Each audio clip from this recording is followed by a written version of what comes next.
तेलंगाना के जिला विकाराबाद में एक दिलखराश वाकया पेश आया, जहां एक नौजवान खातून नक्का सौखा ने मुबैना तौर पर मोहब्बत की शादी की मुखालफत पर अपने वालिदैन को कत्ल कर दिया। पुलिस के मुताबिक मुल्जिमा ने नर्सिंग होम से हासिल की गई बेहोशी की दवाएं वालिदैन को इंजेक्शन के जरिए दें, जिससे दोनों की मौत वाक़ई हो गई। इब्तिदा में मौत को कुदरती जाहिर करने की कोशिश की गई, ताहम तफ्तीश के दौरान मुल्जिमा ने जुर्म का एतराफ़ कर लिया। पुलिस ने मुकदमा दर्ज करके इसे हिरासत में ले लिया है, जबकि मजीद जांच जारी है। Yeti Gulbarga eagle I news की रिपोर्ट।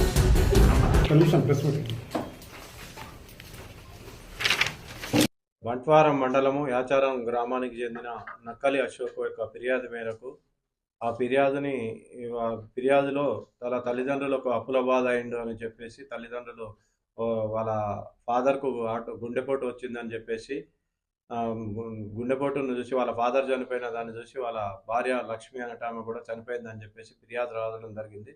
ఫిర్యాదులో భాగంగా మా బంట్వారం ఎస్ఐ గారు, దరూర్ సిఐ గారు మన నేరస్థలానికి పోయి క్షుణ్ణంగా పరిశీలించగా అక్కడ 2 ఇంజెక్షన్స్ అక్కడ కనపడే వరకు అది అనుమానాస్పదంగా మాకు అనిపించి అనుమానాస్పద మృతిగా కేసు ఫస్ట్ నమోదు చేసుకున్న తర్వాత లోతుగా వాళ్ళ డాటరు నక్కల సురేఖ అనే అమ్మాయి మీద కొద్దిగా మాకు అనుమానం ఉండి తరోగా ఇంట్రాగేషన్ చేయగా ఆమె తల్లిదండ్రుల ఆమె యొక్క పనిచేసే హాస్పిటల్ నుంచి తీసుకొచ్చిన మత్తు ఇంజెక్షన్లు ఇవ్వడం వల్ల ఇచ్చి చంపినానని చెప్పి మన నేరం ఒప్పుకోవడం జరిగింది. ఇటు నేరానికి గల కారణాలైందని లోతుగా విచారించగా ఈ అమ్మాయి వేరే అబ్బాయితోటి ప్రేమ వివాహంలో ఉండగా ఇది తల్లిదండ్రులకు చెప్తే కులాంతర వివాహానికి తల్లిదండ్రులు ఒప్పుకోకపోగా 2-3 సార్లు చెప్పినా కానీ వినకుంటుండేందుకు తల్లిదండ్రులు వీళ్ళున్నన్ని రోజులు మా తల్లిదండ్రులు ఉన్నన్నాళ్ళు నేను ప్రేమించిన వ్యక్తిని పెళ్లి చేసుకోను అని బాధపడుకుంటూ వీళ్ళని ఎట్లాగైనా చంపిన తర్వాత నేను పెళ్లి చేసుకోవాలన్న ఉద్దేశంతో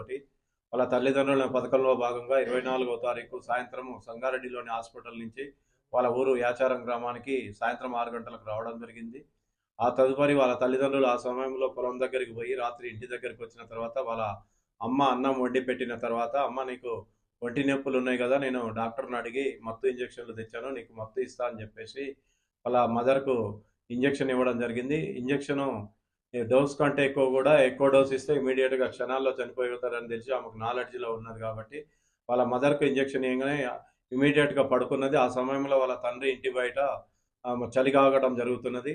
కొద్దిసేపటి తర్వాత వాళ్ళ నాన్న ఇంట్లకు నక్కలి దశరథం ఇంట్లోకి వచ్చి ఏమైందని అడగగా, అమ్మ అన్నం తిని పడుకున్నది నాన్న, నొప్పులు లేస్తున్నాయి అంటే ఇంజక్షన్ ఇచ్చినా పడుకున్నదని చెప్పారు. తర్వాత నాన్న నీకు కూడా నడుముల నొప్పులు ఉన్నాయి కదా, నీకు కూడా డాక్టర్ని అడిగి ఇంజక్షన్ తెచ్చినా అని చెప్పి ఈమె పథకంలో భాగంగా వాళ్ళ నాన్నకు కూడా ఇంజక్షన్ ఇవ్వడం వల్ల ఇమీడియట్గా చనిపోయి అలా మదర్ మీద పడటం జరిగింది. ఆ తదుపరి ఆమెకు భయానికి లోనై వాళ్ళ అన్నకు ఫోన్ చేసి, అమ్మ నాన్నలు ఇట్లా చనిపోయినారు, నాకు భయం వేస్తుంది రా అని చెప్పారు. వాళ్ళ అన్న వచ్చి చూసిన తర్వాత వాళ్ళ చుట్టుపక్కల వాళ్ళందరూ కూడా వచ్చి మర్పల్లి హాస్పిటల్ తీసుకుపోయి అక్కడ చనిపోయినారని తెలిసింది. దీని మీద లోతుగా విచారణ చేయడానికి ప్రేమ పెళ్లికి తల్లిదండ్రులు నిరాకరించారు. నేను ఎట్లాగైనా పెళ్లి చేసుకోవాలి, అతను లేకపోతే నేను ఉండలేను అని చెప్పేసి వీళ్ళని అడ్డు తొలగించుకుంటే కానీ నా పెళ్లి కాదన్న ఉద్దేశంతో వాళ్ళ తల్లిదండ్రులకు విషప్రయోగం చేసి వాళ్ళని చంపినది. ఈ కేసులో త్వరతరిగా 3వ రోజే కేసుని డిటెక్ట్ చేసిన మా దరూర్ సిఐ గారికి మరియు బంట్వారం ఎస్ఐ మా సిబ్బంది అందరికీ కూడా వికారాబాద్ మా సబ్ డివిజన్ తరఫున అందరికీ కూడా కృతజ్ఞతలు. Thank you.